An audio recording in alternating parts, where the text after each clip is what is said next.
Hello everyone, welcome back to my channel, The Unique and Rare Handbags. My name is Joe. I'm a bag collector and Hermes bag authenticator. I pull from my personal collection some of my bags to talk about because I feel there's something unique and rare about them. It's very often not the models that we see very often in the shop, on the street, or in YouTube channels, because everyone got talking about Birkins, Kellys, Constance, or Gourois and all these models. I tend to avoid them because I feel, again, you don't need another John talking about or bragging about his Birkins. Well, here in front of us, as you can see, it's Hermes backpack. I realized I never talked about any backpack so far. Actually, I do have several of them from Hermes of different eras, different models. And this one is one of the, I don't have many because I don't use them very often. But this one was purchased, I think, in 2017. I can confirm it later with the year stamp. And it's a very brilliant, like bright blue color. It's so bright, partly because it was, of course, the color chosen, and also because of the leather, because it's an Evercolor leather bag. Evercolor is called Evercolor because it takes on the colors very well. You can realize a lot of bright, vibrant colors on Evercolor leather, because the different leathers actually express, that's the word that I'm thinking about in French words, the colors in a different way. Evercolor is one of the leathers which actually can express fully the leather, the color conceived. So here we have a very bright blue. That's one of the reasons why I bought it. And this bag model is called GR24. Please don't ask me what it means because they told me about it in the shop, but I forgot. Anyway, so it's a pretty small backpack. I tend to buy more smaller backpacks because I feel I don't really have any circumstance in daily life to use larger ones. So this one is actually 32 centimeters tall and about, let's say, 24 centimeters wide, and the depth is about 12 centimeters at the thickest part, which is the bottom. Oops! It has this Hermes saddle inspired shape, and it's quite complex bag, I would say, for a backpack. Mainly because of all the openings which has been well, kind of developed in the shape, and also it's part of the reasons why I bought it. I will show you in my next video another backpack from Hermes. It's a caddy backpack. You will understand that the opening of a backpack is very important, at least to me, because the other one I use it very rarely because it's very hard to use. It's very hard to open. That's basically a problem with all caddy bags, right? That's why we don't really close them correctly, which damages the shape. And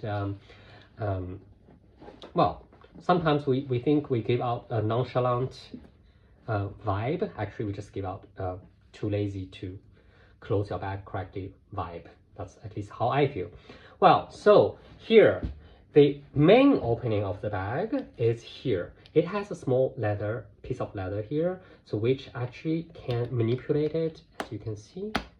So it has a like magnetic insert here. So you can hear a little click. Well, so it opens this way, and but I will take out the stuffing later. But it can also open here. Even when it's closed here, you can still open it here to access certain things. You know what? I will open all these parts, take the stuffing out. So it also can extend here. So basically, if we close them, the maximum capacity can be slightly extended by loosening up here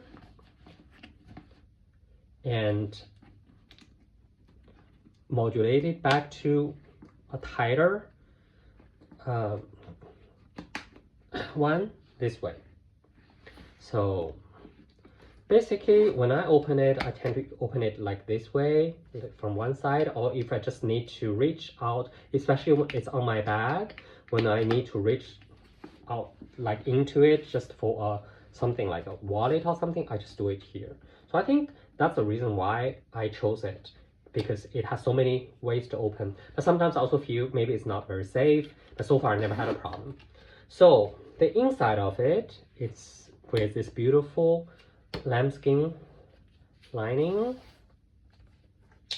I think I did make a mistake in my last video saying that the inside of the octagon is lambskin. I meant to say goatskin. For some reason, my brain is not working very well at the moment because of the cold I'm having, and also I sound pretty, well, nasal for that. So inside, it opens up this way, so you can really take your things out like without damaging it, especially when it's like a big piece. And then it only has one small pocket here for cards. That's I think it's for cards. That's where I put my cards and sometimes my phone. But the phones are getting so much larger. Let me see if my new phone. No, my new phone doesn't fit. My old phone does. My new phone doesn't. Well, I blame Apple for it. I really like smaller phones. So yes, so basically that's the structure of it, and of course all the zippers and everything has Hermes engraved on it. I don't need to talk about that. Where is the year stamp? I think it should be somewhere here. Yeah. So yeah, you never know where Hermes put the year stamp, but somehow I think there's a logic of it. I can find them pretty easily because for me it's either here, like here, or here, or inside. But the inside lining one, it's like not so because not so often nowadays. Oh yeah, as you can see, I don't know if you can see, it's an A. It's here. So it's an A for 2017. And the back strap can be adjusted. I use it, I actually put it here not because I need it this long. I tend to like wear it really tight to my body. I use it here because this is more or less the shortest that I can keep for this part, not to go too far. I think that's a small problem of the conception of the bag. So if I'm actually quite slim, so I can wear it like here, but then it dangles too long here. I feel it's not very elegant when I'm carrying it. So I tend to just keep the strap here, like midway. So yeah.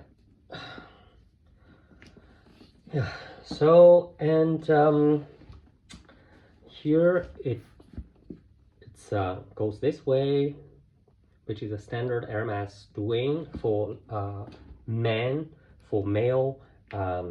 backpack. This is a man model. I think for female ones, the junctions tend to be a little bit fancier in a way. I would show you in my next video, the caddy backpack. You would see that it's a little bit more it's a bit fancier, the junction. And I personally, I haven't checked it yet, but I think there's no saddle stitch on this bag. I have to really say saddle stitch instead of hand stitch because the correct way of saying it should be saddle stitch, because the only tension point I would say in this bag would be here when you use the let me see if it's saddle stitched. I would be surprised. Oh, interesting. It is. Yeah. Okay. Oh my god, how can I show you this part?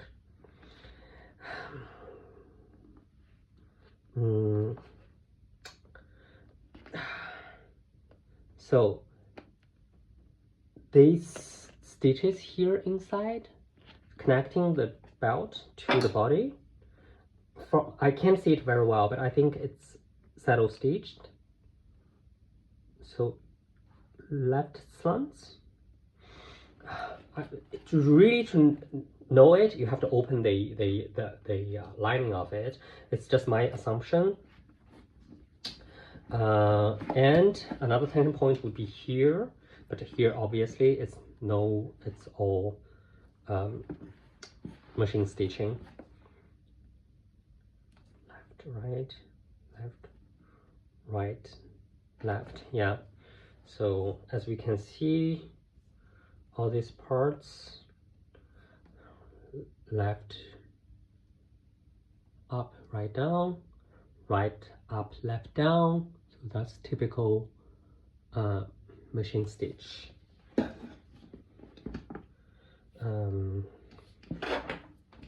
Yeah, as we can see here too, when I say this is a stitch, don't, because sometimes the hole can look a bit right up, left down, right up, left down on the, when it's not contrast stitching, it's very hard to see. But from what I can see here, the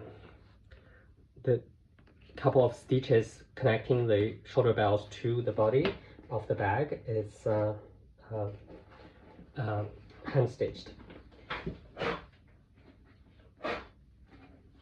So basically this is the bag that I'm gonna show you today. If you are interested knowing how long the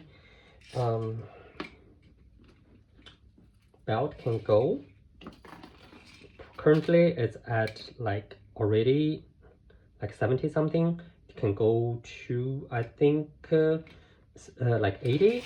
80 is pretty long, because 80 you can almost wear it crossbody for single shoulder belts. So this is yeah, the GR24 for men in a very bright, vibrant blue in Evercolor leather. Yeah. Oh yes, one more thing about Evercolor is, in a way, it performs pretty much like hold on, Clemence, because with time it actually softens the surface, and some of the lines that you could see very easily would disappear. For example, the line that we talked a lot about between the stitching and the edge, like there is almost gone completely, but here, like on this small part, you can still see a little bit. If I don't know if you can see it. So it's really something which disappears with time. Okay, you can see it here still a little bit. I don't know, actually under certain light it's more obvious, but anyway, so if because I talked about this line quite a lot, it's one of the ways we use to authenticate the Hermes bags. Here we can see it's really very fainted. In different leather, this line performs very differently. On a box, on a Epson, even it's harder to imprint, but once it's imprinted, it's gonna be there almost forever. But on an Evercolor, on a Swift, or on a Clemence especially, because it's like quite puffy kind of leather surface, it would faint with time. So don't be too alerted, just look carefully. Okay, for example here, because this part doesn't really take a lot of tension. It's really about the tension. When it takes tension and release the tension repeatedly, the line would disappear. But look at here. Do you see the line? The line is very obvious. Still here. It's between the stitch and the edge. It's almost like in the middle. So this is because this part doesn't take a lot of tension. So if you want to see on like this leather Hermes bag, if the line is still there, find a place where it doesn't really take a lot of tensions, and also it has a lot to do with the weather where the bag is stored. But anyway, so less tension, more obvious lines. Thank you very much for staying, and see you next time.